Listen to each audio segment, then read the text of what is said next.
विद्या की देवी सरस्वती, माता पिता गुरु, नवग्रह की चरण वंदना तथा आप सभी सुधी दर्शक को मेरा हार्दिक अभिवादन तथा नमन।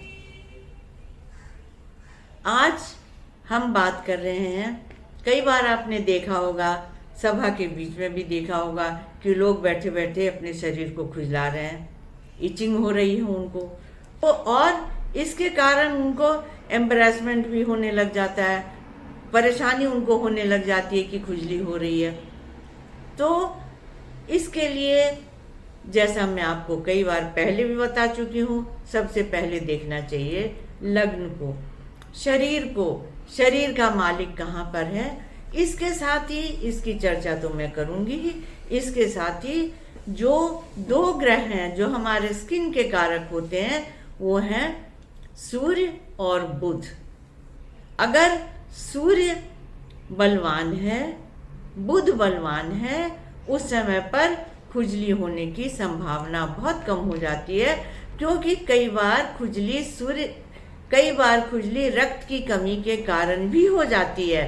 अक्सर जिनके शरीर में नीचे तक नहीं पहुंचता है आरबीसी या रेड ब्लड कॉर्पसेल्स या लाल रक्त कण, उस समय पर भी पैर में खुजली होने लग जाती है। ब्लड सर्कुलेशन पूरे शरीर में नहीं हो पाता, इसके कारण खुजली होने लग जाती है। तो एक तो रक्ताल्पता हो गई जिसके कारण ऐसा होता है, और फिर बुध भी हमारे स्किन का कारक होता है। तो जब इसका निर्णय करें तो देखें, शरीर को तो देखा ही, इसके साथ हमारे शरीर में जो सूर्य की स्थिति है, अगर सूर्य बलवान है, क्योंकि सूर्य ही हमारे शरीर का कारक होता है, पूरे विश्व का कारक होता है। अगर सूर्य बलवान हुआ तो फिर बहुत सारी बीमारियां कम हो जाती हैं। इसी तरीके से लग्नेश अगर बलवान हुआ, लग्न बलवान हुआ तो बीमारी बहुत कम हो जाती है।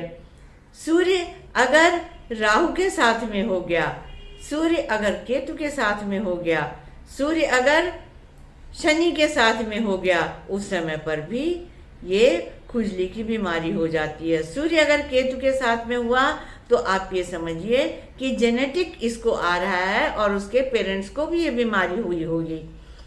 बुध भी इसका कारक होता है। तो बुध अगर नीच का हो गया, बुध नीच का कब होता है? जब वो मीन में रहता है या मीन नवमांश में हो जाए, किसी भी राशि पर हो, अगर वो नवमांश में नीच का हो गया। बुध की युति शनि के साथ में हो गई, बुध की युति राहु के साथ में हो गई, बुध की युति केतु के साथ में हो गई। बुध अगर छठे भाव में बैठ गया, बुध अगर 8वें भाव में हो गया या बुध 12वें भाव में हो गया, उस समय पर भी ये स्थितियां उत्पन्न हो जाती हैं। इसके साथ ही सूर्य की जो मैंने आपसे बात की, तो सूर्य मेष में उच्च का होता है और तुला में नीच का हो जाता है। तो मेष का सूर्य भी अगर तुला नवमांश में हो गया तो उसकी क्षमता बहुत कम हो जाती है, उस समय पर भी इस बीमारी के होने के बहुत अधिक चांसेस होते हैं। इसके साथ ही लग्नेश अगर राहु शनि या केतु के साथ में हो, लग्न में शनि राहु केतु अगर बैठे हुए, छठे भाव में अगर शनि राहु केतु हो गए और 8वें भाव में भी शनि राहु केतु हो गए, उस समय पर भी पैर का हिस्सा जो है वहां ज्यादा खुजली करने की आदमी को आदत हो जाती है। जितना भी हो सके, जिस प्रकार से भी हो सके, अपनी शरीर की सुरक्षा करनी ही चाहिए, और इसको कुशल ज्योतिषी से दिखा करके आप इसका उपाय जान सकते हैं। और ऐसा काम तो मेरे पास में आता ही रहता है और बहुत लोगों को इससे फायदा भी हुआ है, जो मैं आपको बता रही हूँ। आप कार्यक्रम को देखते रहें, इसके साथ ही इसको सब्सक्राइब करते रहें अपने मित्रों के साथ में, परिवार के साथ में। मैं आपसे फिर आगे मिलूंगी, तब तक के लिए नमस्कार।